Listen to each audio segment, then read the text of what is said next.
읽어보세요. 제자들 가운데 여럿이 이 말씀을 듣고 이렇게 말씀이 어려워서야 누가 알아들을 수 있겠는가 하며 수군거렸다.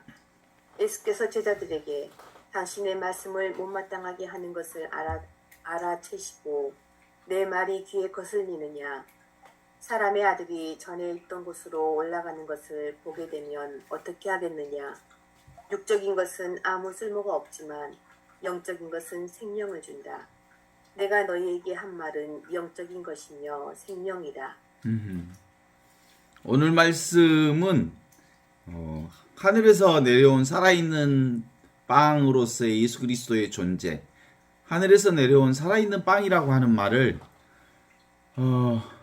알아듣기가 되게 어려웠나 봐요. 사람들이 웅성웅성하고 어떻게 내 피를 마시고 내 피를 먹고 마신다는 말이냐. 예수께서는 믿지 않는 자들이 누구이며 처음부터 알고 계셨던 거다. 예수께서는 또 이어서 나는 아버지께서 허락하신 사람이 아니고서는 나에게 올 수 없다라고 말씀하셨던 거다. 이 얘기를, 그러니까 이 얘기는 아주 오랫동안 신학적 논제가 되기도 했어요. 무슨 예수님의 살과 피를 먹고 마시지 않는 사람은 구원을 얻을 수 없다라는 얘기이고, 나는 하늘에서 내려온 살아있는 빵이다 이 말하고, 이런 것에 관련해서 한참 예수님 이후에도 어떻게 예수의 살과 피를 먹고 마신다는 말이냐, 우리가 무슨 식인종이냐, 뭐 이렇게 얘기하는 사람도 있었고, 그래서 그 그리스도인들이 아닌 사람들이 그리스도인들을 가리켜서 인육을 먹는 사람들이다, 뭐 이렇게 얘기하기도 했다고 그래요. 뭐 신학을 너무 그 영적으로 읽지 않고 육적으로 읽으면 이런 방식으로 읽을 수도 있겠다, 이런 생각들이 들기도 하는데, 그러니까 제자 그룹들 가운데 믿지 않는 자가 있었던 거예요. 제자 그룹들 가운데 나는 하늘에서 내려온 살아있는 빵이다, 나는 하늘에서 내려온 살아있는 존재다. 예수와 우리 모두가 사실은 예수님이 이 땅에 우리에게 가르쳐 주시고자 하는 최고의 가르침 중에 하나가 예수 그리스도를 믿는 사람들은 모두 다 하늘에서 내려온 살아있는 존재인 예수와 똑같은 존재이다라고 하는 것을 복음 선포로 우리에게 가르쳐 주셨거든요. 이걸 믿지 않는 자가 있었다는데 12제자 가운데 누굴까? 유다가 생각나지요? 예수를 팔아넘긴. 그리고 예수를 팔아넘길 자가 누구인지 예수님은 처음부터 알고 있었다라고 얘기하지. 그때 이제 유다를 가리켜서 예수님이 하신 말씀이 있죠. 차라리 유다는 태어나지 않았으면 더 좋을 법했다. 차라리 예수를 팔아먹었다면, 예수를 배신했다면, 예수를 따르겠노라고 했다면서 결국은 예수를 믿지 않았다면 그들은 차라리 예수를 몰랐던 사람이었으면 좋았을 거다. 차라리 그들은 예수를 만나지 않았더라면 더 좋았을 뻔했다. 차라리 그는 예수를 따르겠다고 해놓고 나머지 따르지 않은 그런 상황보다 처음부터 따르지 않았으면 더 좋았을 뻔했다, 이렇게 얘기를 하는 거예요. 그럼 사실 누구한테 하는 얘기하고 같냐면 우리한테 하는 얘기하고 같은 거예요. 스승 예수를 믿겠다고 해놓고 또 스승 예수를 통해서 하느님을 만나겠다고 해놓고 자기들 마음대로 자기들 생각대로 또 예수를 따르겠다고 하면서도 예수를 제대로 따르지 않은 사람들, 예수를 믿겠다고 하면서 제대로 믿지 못하는 사람들, 아예 예수를 몰랐던 사람만 또 못하다, 이런 뜻인기요. 왜 그랬다는 얘기겠어요? 예수를 애곡시켰거나 믿음을 애곡시켰거나 믿음을 잘못 알거나 무지무명으로 하느님을 우상숭배했거나 하느님을 따로 모셨거나 우상처럼 받들었거나, 이런 경우는 사실은 예수님의 온 뜻, 하느님의 뜻과는 정반대로 예수님을 또 다른 우상으로 섬겼다면 그는 예수를 믿지 않는만 못하다. 이런 얘기를 주는 거예요. 그래서 예수님께서는 이렇게 얘기하죠. 아버지께서 허락하시지 않는 사람, 허락하신 사람이 아니고선 도대체 예수를 따라올 수가 없다. 이렇게 사실은 하느님을 믿고 진리를 따르고 진리를 사실은 믿는다고 하는 건 인간의 자기 의지로는 되는 것 같지는 않아요. 하느님의 성령께서 도와주실 때 비로소 예수를 제대로 믿을 수 있고 제대로 따를 수 있고 예수를 제대로 아버지로 스승으로 섬길 수 있는 거라고 보는 거지. 네가 나를 따르겠느냐라고 하는 질문에 네가 나를 따르는 게 아니라 내가 너로 하여금 나를 따르도록 하겠다 이런 거거든요. 성령께서 하느님께서 이끄신 사람만 하느님께서 이끌어 주시는 사람만이 비로소 하느님 아버지를 따를 수 있다. 이런 걸 가리켜서 열린 비밀이라고 그래요. 그래서 그리스도교는 계시 종교로 가거든요. 하느님이 열어 주실 때만이 비로소 그를 알아볼 수 있어. 근데 중요한 포인트는 그래. 그런데도 놀라운 것은 하느님은 100% 모두에게 열어 주셔. 그런데 사실을 내용으로 들여다보면 자기가 안 믿는 거지. 자기가 닫고 있는 거지. 자기들이 안 따르는 거지. 자기들이 자기 생각으로 하느님을 가리고 있을 뿐이지. 스승을 따르겠다고 하면서 끝내? 누구를? 온갖 나쁜 짓을 하느님의 이름으로, 진리의 이름으로, 예수 그리스도의 이름으로 온갖 나쁜 짓을, 욕망을, 탐진치를 다 행사하는 사람들이 있어. 요즘에 나는 신이다라고 말하는 그 JMS 정명석이에 관련된 6부작이 있더라고. 그걸 쭉 들고 왔더니 사실은 그리스도를 따르라고 하면서 하느님을 따르라고 하면서 모두가 하느님이라고 하는 사실을 선언한 예수 그리스도의 복음과는 정다르게 지가 하느님이라고 그러는 거거든요. 사실은 우리가 믿는 신앙의 핵심은 그거예요. 나는 하느님이다 라는 말은 옳은 말이에요. 그러나 나만 하느님이다 라는 말은 옳지 않는 얘기죠. 그래서 예수 그리스도의 복음은 내가 하느님의 자녀이기 때문에 하느님의 생명을 부여받은 모든 이들, 나를 포함한 모든 이들이 하느님의 한 생명, 하느님의 한 마음으로 하느님의 성체를 받아 영한 모든 이들이 다 뭐예요? 하느님의 몸이죠? 하느님의 생명을 사는 사람들이거든요. 그래요. 예수님을 따르는 사람. 그런 사람들은 자기 십자가를 지고 나를 따라야 한다는 예수 그리스도를 따르는 사람. 그때 비로소 에고로서의 나를 내려놓고 전체 생명으로서 하늘로부터 내려온 살아있는 자기 자신을 온전히 하느님의 생명으로 믿고 따르는 사람들. 그들이 바로 하느님의 아들, 딸들이거든요. 십자가상에 예수님은 마지막 외칩니다. 엘리 엘리 레마 사막타니. 하느님 하느님 어찌하여 저를 버리시나이까.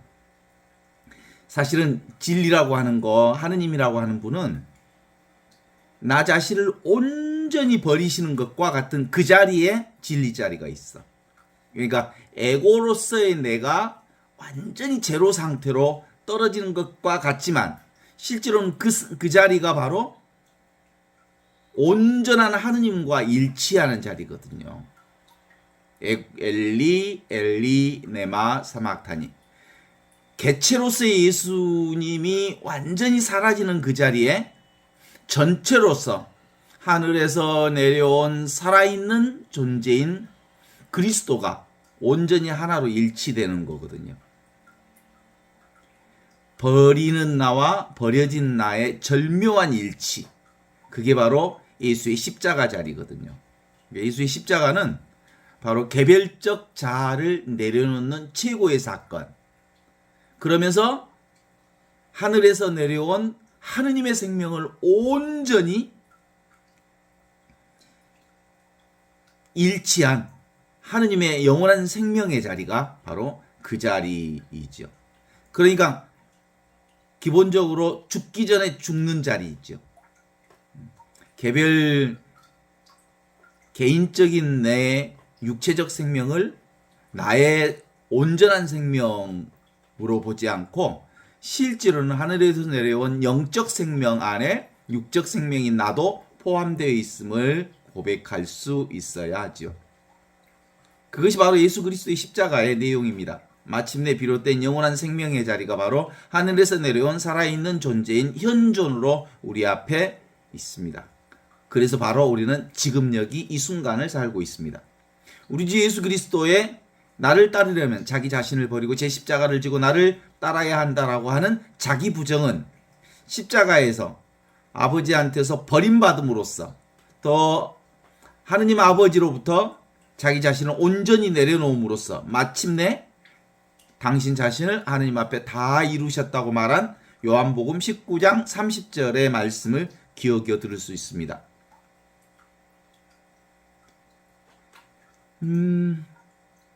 그때부터 많은 제자들이 예수를 버리고 물러갔다.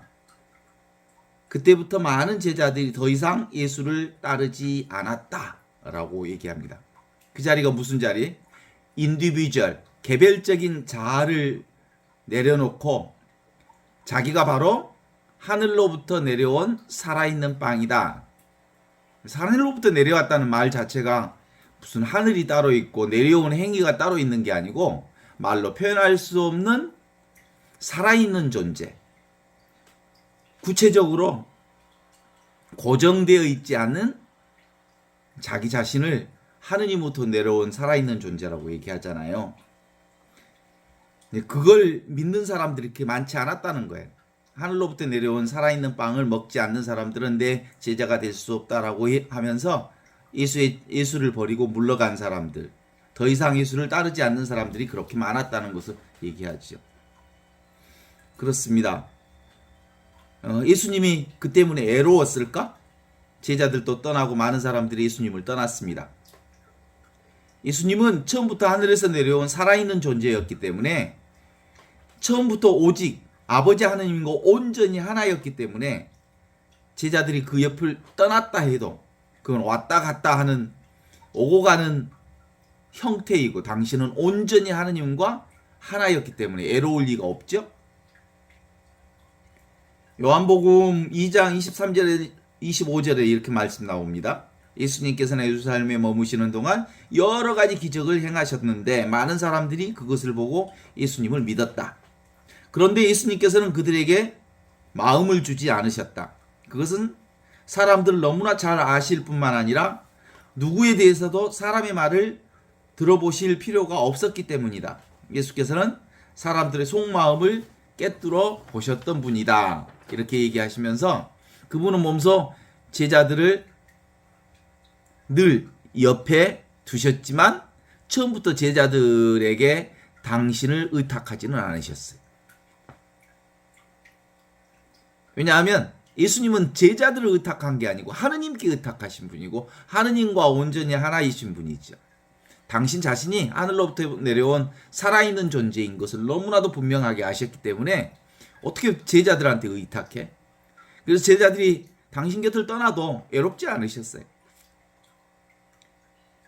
요한복음 16장 32절에 이렇게 나오죠. 보라, 너희가 다 각각 제 곳으로 흩어지고 나를 혼자 둘 때가 올 터인데 벌써 그때가 왔다. 그러나 내가 혼자 있는 게 아니라 아버지와 나는 항상 함께 있다. 요한복음 16장 32절의 말씀이거든요. 예수님이 십자가에 매달린 다음에 제자들이 다 도망가 버렸어요. 그때 하신 말씀이 떠나는 자들은 떠나게 하라. 예수는 당신을 등지고 떠나는 제자들을 붙잡지 않으셨습니다. 광야를 걷는 무소의 뿔처럼 혼자서 가라 라는 말씀처럼 코뿔소의 애뿔처럼 혼자서 걷는 이에게 애로움이란 처음부터 없습니다. 왜냐하면 하늘로부터 내려온 살아있는 존재가 당신이기 때문입니다. 하늘과 하나이고요. 자기 자신이 온통 하느님과 온전히 일치해 있기 때문이죠. 그러면서 오늘 63절에 이렇게 나오죠. 너희 가운데 믿지 않는 사람들이 있다. 이렇게 말씀하시면서 너희도 떠나겠느냐 이렇게 얘기하죠. 주님께서 영원한 생명의 말씀을 가지셨는데 우리가 주님을 두고 어디를 떠나겠습니까? 라고 제자들이 고백하기는 하지만 너희도 떠나겠느냐라는 질문으로 우리에게 던져진 질문이기도 하지요. 어떻습니까? 이 공부 어렵죠? 예수님을 따른다는 게 사실 예수님 따르고 무슨 뭐 좋은 일이 있을 것으로 나한테 도움이 되고 이익이 있는 것으로 생각하는 방식으로는 예수님을 따를 수 없다는 얘기를 전제하고 있습니다. 예수님을 믿고 따르는 것은 나를 만나는 거고요. 예수님과 하나인 자기 자신이 온전히 하늘로부터 내려온 살아있는 빵, 살아있는 존재임을 알아차리고 그분께 온전히 올인하는 거거든요. 내부 저항을 떨쳐버리고 온전히 나에게 맡기고 예수님을 따르겠느냐라는 질문 속에서 십자가라고 하는 것은 온전히 예수님께 하느님께 우리를 내어 맡기는 행위잖아요. 그래서 온전히 자기 자신을 놓아버리기, 내려놓기이고 그것이 바로 현존에 집중하기입니다. 그런데 이런 상황, 특별히 십자가의 죽음 앞에 놔두면 모든 제자들이 다 도망친 것처럼 실제로 역경계를 만나면 모든 사람들이 다 도망쳐버립니다.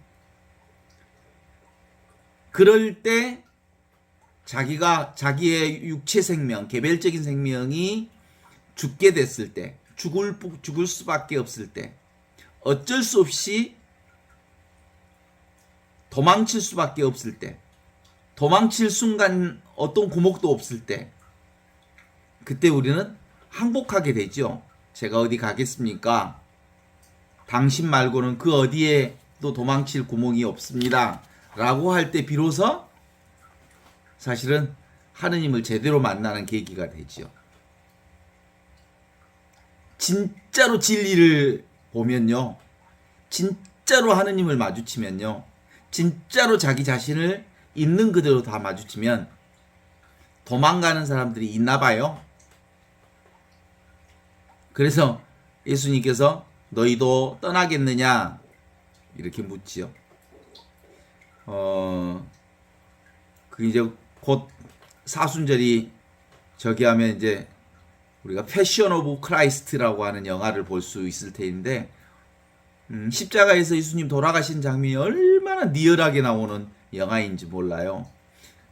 실제로 그거거든. 그거 우리가 그거 받아들일 수 있느냐, 내게 정말 그 어려운 십자가까지도 내가 내려놓을 수 있느냐라고 하는 질문이 우리에게 던져지는 거거든요.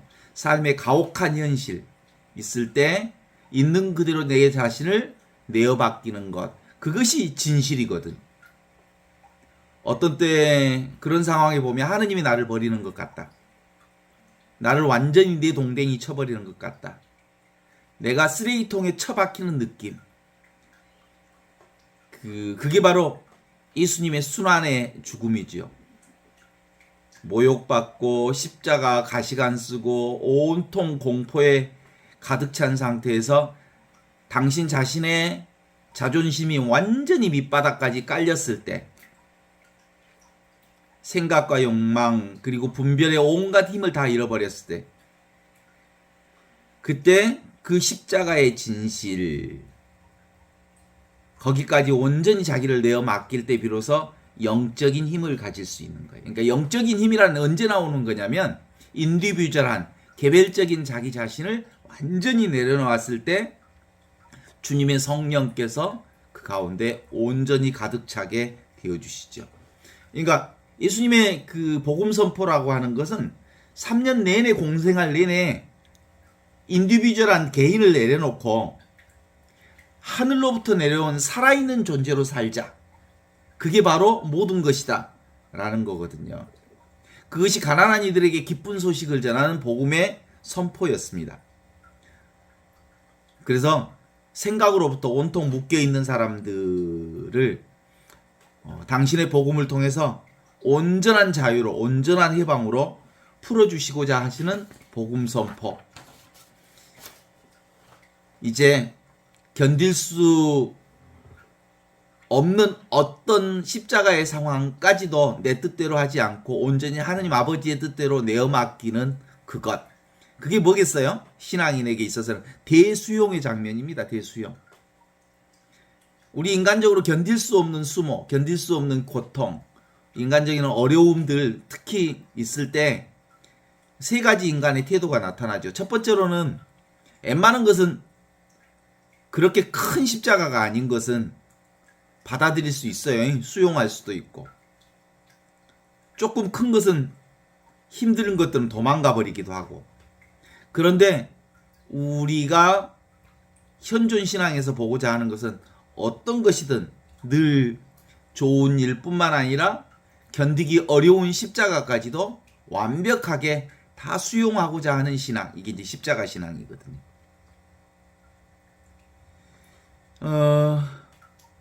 자기 자신의 개체적인 고통이라고 하는 건 실제로 개별적인 고통하고 지금 여기 나로서 전체적인 고통하고 사실은 둘이 아닌 하나의 고통이거든요. 내가 아프면 우주가 아파요.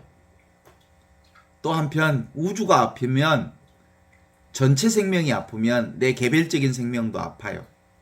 그래서 하느님 아버지의 뜻은 하느님 아버지와 우리가 온전히 성령 안에서 하나로 일치된 이 둘이 아닌 하나의 신앙, 삼위일체 신앙을 살도록 우리에게 보내주셨죠. 예수님의 가시관과 십자가는 나의 십자가와 나의 가시관입니다. 나의 삶이 있는 그대로 극심한 고통 중에 아픈 만큼 우리 삶은 성숙하게 되어 있어요. 그런데 또 한편으로 뒤집으면 인간들은 아픈 만큼 망가지는 사람도 있어요. 아픈 만큼 성질도 망가지고 인생도 망가지고 삶도 망가지고 하는 사람이 있어요. 그러나 그리스도인들은 아픈 만큼 영적 성숙을 살아갈 수 있을 거라고 봐요. 왜냐하면 죽을 것 같은, 정말 어떤 때는 하느님께 완전히 내가 버려진 것 같은, 벌레처럼 웅크리고 있는 나, 처참한 고통 속에 빠진 순간까지도, 혼자 골방에서 몸소리치는 그 순간까지도 그것을 하느님의 온전한 손길로 받아들일 때 내 내면에 자유가 생기거든요. 이미 우리는 실제로 개별적인 생명으로 살지 않는 사람이거든요. 우리 생각이 개별적이라고 생각하고 있을 뿐이지. 우리는 이미 하늘에서 내려온 살아있는 존재들입니다. 우리는 하늘에서 내려온 살아있는 생명을 살고 있습니다. 그래서 우리는 이미 완전한 자유, 완전한 해방, 죽음의 골짜기가 우리를 뒤덮인다 해도 절대 나는 죽지 않는 영원한 생명을 그대로 살고 있죠. 그래서 나는 나다라고 말할 수 있어요. 우리 인간의 개별 자아들은 얼마나 그 자기 자아를 내가 따로 있다는 것, 개별적인 자아를 과장하는지 몰라요. 인간들은 자기 자신이 옳아요. 에고라고 하는 놈은 끊임없이 자기를 옳다고 얘기하죠. 자기를 특별한 존재로 얘기하죠. 그래서 개별적인 자기 자신을 사랑하고요. 자기 자신이 대단한 존재인 줄 알아요. 그리고 자기 자신을 꾸며내기 위해서 자기가 따로 있다는 이 생각으로 온갖 어리석은 짓을 다 해요. 실제로 그건 인간의 생각이 만들어낸 망상일 뿐입니다. 그런데 실제로 우리는 이 마음 공부를 하면 전체 생명, 하늘에서 내려온 살아있는 존재가 바로 나다라고 하는 이게 분명해지면 우리의 자아도 성숙하고요. 자기 한계와 현상을 초월해서 성숙한 인간으로 공부할 수 있어요. 현실 문제도 상당 정도 성숙하게 풀어갈 수 있다고 봐요. 왜냐하면 십자가의 어떤 상황이든 우리가 받아들일 수 있는 능력이 우리 안에 생기기 때문이라고 볼 수 있죠. 어떻든 간에 그리스도인들의 핵심은 그렇습니다. 좋은 일만 일어나는 것이 그리스도인이 아니고 좋은 일, 힘든 일, 고통스러운 일, 저항하고 싶은 일까지도 사실상 하느님께서 우리에게 내려주시는 일이라고 생각하고 그것을 온전하게 수용하는 마음, 이것이 성숙한 신앙인으로 가는 길이죠. 보통 인간 성숙의 핵심의 길은, 저는 결혼을 안 해서 잘 모르겠는데, 부모가 되어서 부모로서의 길을 걸을 때 삶의 성숙한 부분들을 많이 형성할 수 있다고 그러죠. 부모 되기가 힘들잖아요. 그래서 부모가 되어봐야 성숙한다고 그러잖아요.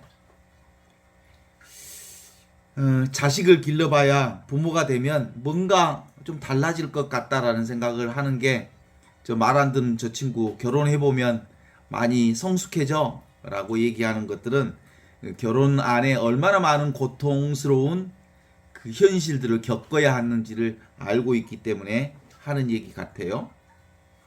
인생의 맛은 결혼을 통해서 진짜 힘든 과정들을 겪어보면 인생의 참맛을 알 수 있을 거라고 볼 수 있을 텐데, 장가를 안 가봐서 이 얘기는 내가 자신 있게 할 얘기가 못 돼.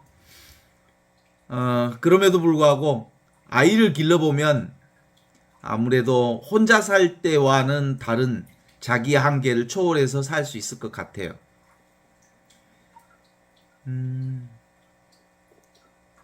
보통 이렇게 우리 인간의 정신 안에는 우리 인간 스스로가 인간 스스로를 알아낼 수 없는 부분들이 참 많아요. 하느님의 성령께서 우리를 도와주실 때 비로소 내가 내 자신을 만나는, 하느님을 만나는 구원의 역사가 사실을 이루어져요. 내 스스로 나를 만난다는 것은 도대체가 도둑이 도둑을 잡는 것과 같거든요.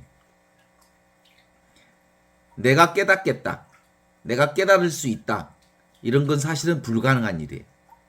하느님께서 도와주셔야만 가능해. 완벽한 깨달음은 그래서 스스로는 깨달을 수가 없다. 깨달음이란 도대체가 있을 수 없다. 하느님을 알 수 없다. 하느님을 만날 수도 없다. 하느님을 잡을 수도 없다. 하느님을 이해할 수도 없다. 라고 하는 단계를 완벽하게 내가 인정해야 비로소 내가 아닌 하느님을 통해서 그분을 만날 수 있어요.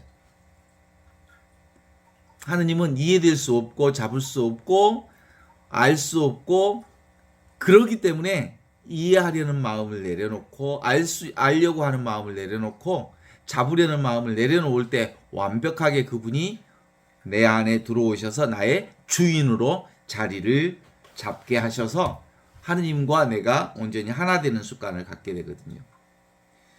그래서 그것을 바로 지금이에요. 지금 그 순간이 바로 여기고 바로 이것이, 생각을 내려놓으면 언제든지 만나낼 수 있지만 자기 생각으로는 도대체가 접근할 수 없는 게 하느님이거든요. 그래서 그 하느님은 지금 이 순간 찰나 오직 이 순간뿐이라고 하는 게 우리의 예수님께서 우리에게 주신 최고의 지혜라고 할 수 있어요.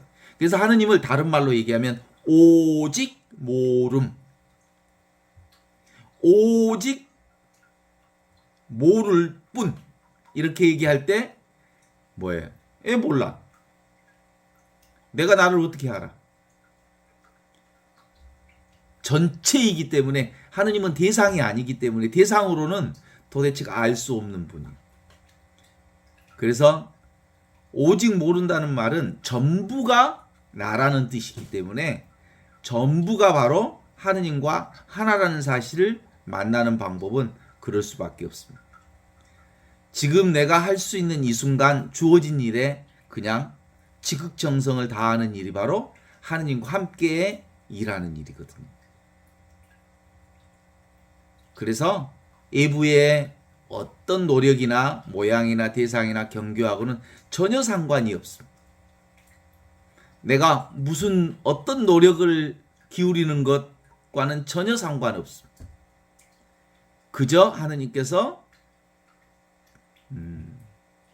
특별히 보상 없이 내게 주시는 선물로서 모든 것을 내어 맡길 때, 모든 것을 완전히 주님께 다 내어 맡길 때 그분을 통해서 온전히 내가 하나 되는 모습들을 발견할 수 있기 때문이죠. 우리가 쓰레기 같은 생각들을 많이 하니까 세상이 쓰레기 같은 세상이 돼버리고 말잖아요. 우리가 보는 온통의 세상은 누가 만든 세상일까? 내가 만든 세상이지. 내가 나와 다르지 않아. 그래서 이 세상은 The world is reflection of me. 나의 거울이다. 나의 반영이다. 나의 투사다. 내가 보는 대로 그 보는 세상 전체가 나와 전혀 다르지 않다. 이게 우리 이 공부의 핵심이거든요. 왜냐하면 나는 하늘에서 내려온 살아있는 존재이기 때문입니다. 그래서 관찰하는 나와 관찰 대상은 똑같다. 이거예요. 관찰자와 관찰 대상이 똑같다. 이 세상은 내가 보는 바 그대로 똑같다. 이 세상은 나의 거울이다. 이렇게 보는 거죠. 그래도 요즘에 뭐 있잖아요. 일제 강점기에 관련된 친일파들의 세상이 아주 우리나라 전체를 날개 돋친 듯 이거 말도 안 되는 상황들이 벌어졌어요. 지금 우리나라의 이 현실 그 자체가 사실은 내가 보는 바 그대로 나를 드러내고 있어요. 우려하는 세상이 그대로 만들어지고 있죠. 그래서 그냥 만들어진 세상 같지는 않아요. 그래서 이제는 우리 삶 안에 사실은 혐오의 정치나 증오의 정치는 이제 그만했으면 좋겠다라는 생각들이 들지요. 실제로는 대한민국이라고 하는 이 나라는 1, 2차 대전 이후 그리고 한국 전쟁이 일어난 이후 세계 안에서 정말 평화로운 세상들이 꽤 오랫동안 집합됐는데 요즘에 세계 질서가 전쟁으로 러시아, 우크라이나 전쟁들이 계속되고 전체적으로 전쟁의 분위기가 올라가는 분위기가 있어요. 아무튼 인간들이 요즘에 미쳐 있는 것 같아. 왜냐하면 그건 나와 또 다르지 않아요. 극단적인 증오의 정치가 얘기되는 것은 우리 인간들 안에 증오가 그렇게 많다는 뜻이기도 해요. 옛날에 우리 어른들은 밖에서 열받으면 그 분노를 가족에게 그 전파하고 그랬죠. 그러면 가족들은 또 이유도 없이 부모한테 분노를 받아들이고 폭탄 돌리기를 계속했죠. 아이들은 아이들대로 그 폭탄을 받아서 또 다른 아이에게 폭탄 돌리기를 하고.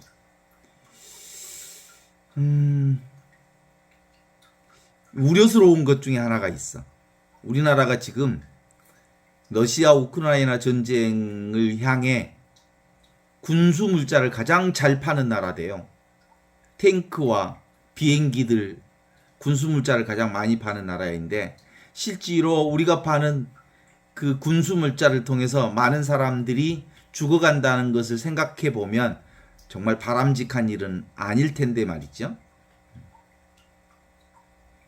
결국은 불행의 법칙은 불행의 법칙에 따라서 되돌아오게 돼 있을 텐데 이런 생각을 하면서 영적 진화라고 하는 게 뭘까? 식물이라고 하는 것이 어느 단계를 가면 꽃을 피워요.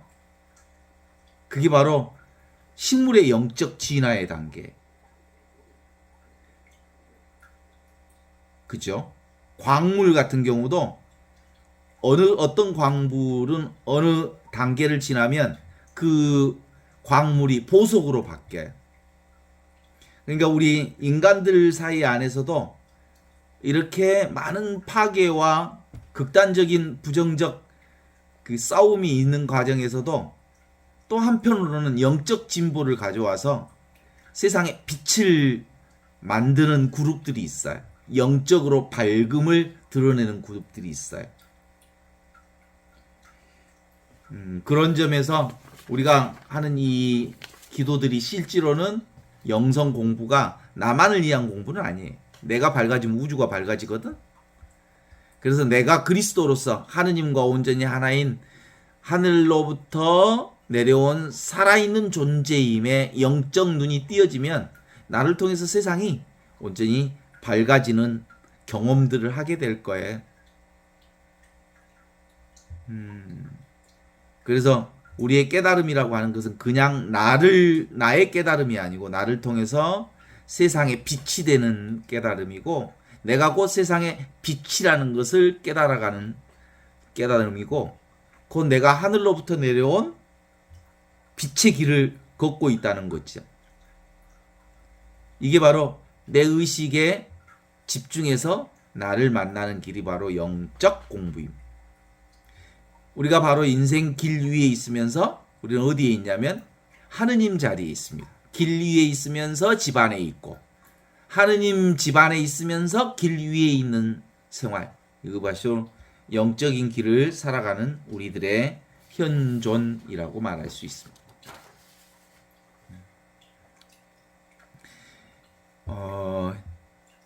실제로 우리는 내 자신을 하느님과 동일시할 수 있는 하늘로부터 내려온 살아있는 존재라고 하는 깨달음은 나를 만나는 깨달음인데, 여기로 하늘에서부터 내려왔다라는 말이 얼마나 신비로운 말인지 다시 한번 확인해 보면 좋겠어요. 특별히 구체적으로 규정할 수 없거나 잡을 수 없거나 이해할 수 없거나 구체적으로 나를 뭐라고 표현할 수 없는 존재가 살아있는 나라는 거거든요. 하느님도 그렇지만. 그래서 그 내가 비로소 빛이요 생명이요 진리 자리가 확보되면 우리는 그 나를 통해서 온전한 하느님의 빛을 세상에 드러내는 큰 힘이 우리 삶 안에 형성될 수 있다고 보는 거죠.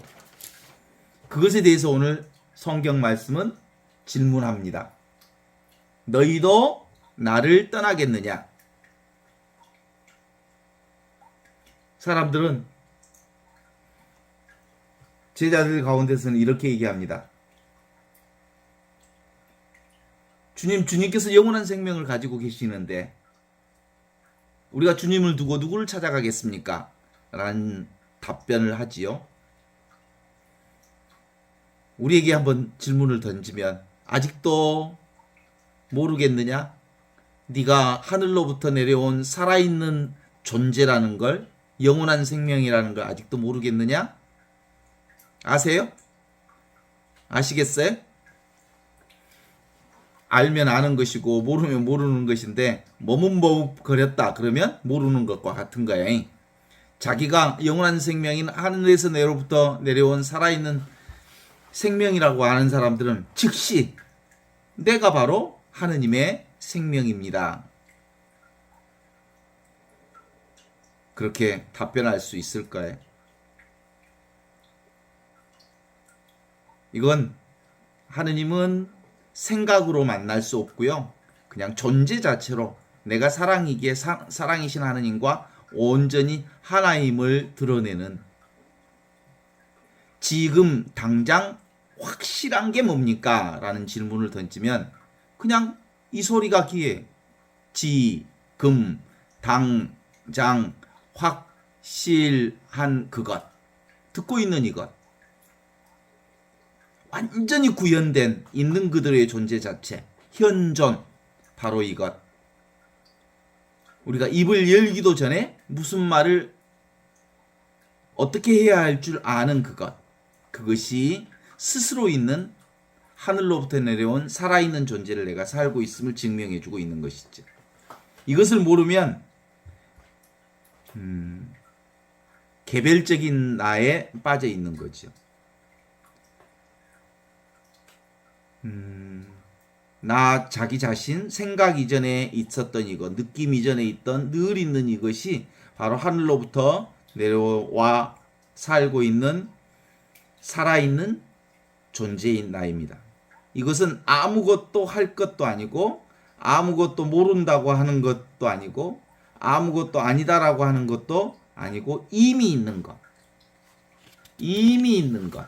그것이 나라는 것이죠. 당장 아무 문제 없는 이것에 대해서 탐구를 제대로 이미 있는 나. 이게 너무너무 분명해질 때 여기서부터 이제 믿음이 시작이 되는 거거든요. 이건 생각 분별로는 알 수 없어서 그냥 분별을 쓰면서도 자기 분별에 자기가 발목 잡히지 않게 나 자신을 온전하게 쓰는 거죠. 매일매일 나는 나로 살고 있거든요. 어느 누구도 나를 떠나서는 어떤 것도 이루어져 있지 않거든요. 그런데 이 나를 뭐라고? 생각으로 박제화해버려. 나는 살아있는 난데 생각으로서 나를 얘기하고 있어. 그래서 진리를 살고 있는 나를 내가 무슨 어떻게 잡을 수 있는 존재인지 알죠? 나는 아무것도 아니다. 아무 일도 벌어지지 않는 나. 아무것도 모른다고 하는 사실을 아는 나. 나는 특별한 존재가 아니면서 모든 진실을 담고 있다는 나. 그것이 나라는 것을 대변하고 있습니다. 오늘도 자기 자신의 경험으로 오늘 하루 내내 바로 지금 여기 이 진리를 살아왔던 것이 사실이죠. 그냥 오늘 하루 종일 있었던 일들은 오고 가고 하는 역할만 있었을 뿐 실제로 영원히 알 수 없고 전혀 모를 수밖에 없는 나를 통해서 온갖 오고 가고 하는 것들을 알아가는 이 놀라운 경험, 이게 바로 예수 복음, 예수님의 이 기쁜 소식이 성령을 통해서 우리에게 내려주신 소식이거든요. 나에게는 오직 하느님만이 계시다는 소식.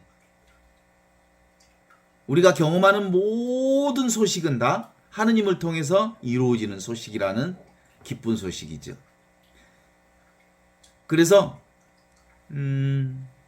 진리가 너희를 자유롭게 하리라 라는 말씀이 바로 이런 말씀이. 진리는 하느님으로부터 온 말씀이기 때문이죠. 수고하고 무거운 짐을 지며 허덕이는 사람들은 다 나에게로 오노라. 내가 너희를 자유롭게 하리라 했을 때도 바로 이 생명을 얘기하고 있는 거고요. 이 살아있는 진리, 이 삶은 바로 하늘로부터 내려온 하느님의 소식이 오직 하느님뿐. 이게 바로 모두 다 하느님에서 내려온 현존사리가 우리의 진리를 드러내고 있습니다.